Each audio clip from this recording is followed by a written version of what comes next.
Assalomu alaykum barchaga. Bugun Andijon shahridan sotuvga qo'yilgan Jetour X95 mashinamiz 2023-yilda ishlab chiqarilgan. Yurgan masofasi 32.000 kilometr. Kraskalari 100% radnoy holatda, hech qanday ayb nuqsoni yo'q. Mana mashinaning holati 7 o'rindiqli mashina. Mana salon holatlari. Hech qanday ayb nuqsoni yo'q.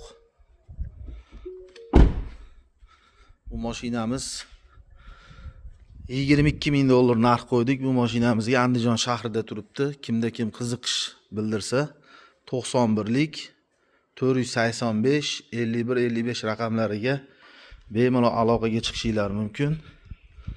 Mashinada hech qanday aybi yo'q. Maza qilib minadigan mashina.